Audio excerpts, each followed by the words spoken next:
I'd like to invite George Faucette, a member of our church, to come forward and talk a little bit about his relationship with St. Paul's. George?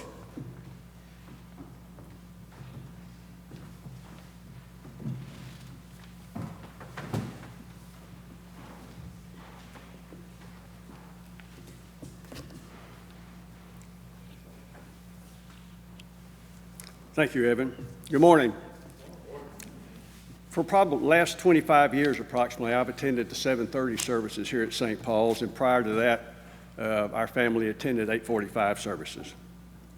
Rosemary and I have been members of this church since 1978. Rosemary was raised Catholic, and I was a member of Central Methodist across the street from growing up days through college. However, both of us had fallen away from any church for approximately 10 years. When our children were little, we felt the call to get involved with the church so that they would have the experience of following a God-centered life. St. Paul's checked every box for us.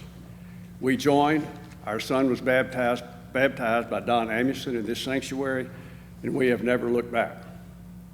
We were heavily involved in the life of St. Paul's for many years and in many ways, with annual picnics at the Martin's Place, now the Garners on Mission Boulevard, church league, softball and basketball leagues, youth choirs for both of our children, plays put on by members of the congregation, and served on other committees such as the church committee and the trust committee.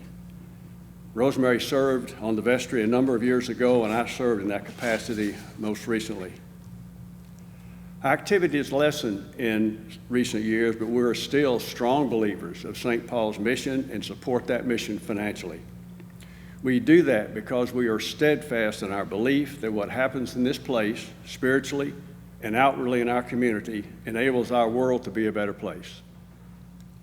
St. Paul's is not only a wonderful place to worship, but it also possesses a huge commitment to inclusiveness and supporting the least of us in our community, including the homeless, the hungry, the incarcerated, those with substance abuses, and the list goes on and on.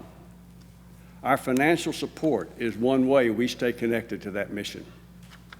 So whether you love St. Paul's because of the liturgy, the community of worshipers, the camaraderie, the community activism and research, the welcoming of all to our sanctuary, the music, or for any other reason, I would urge you to make supporting our place of worship a priority.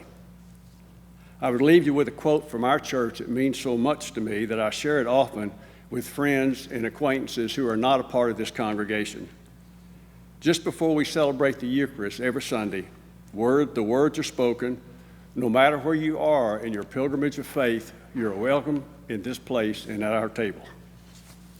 For me, these words epitomize how we help an imperfect world become closer to being perfect. Thank you. Thank you, George.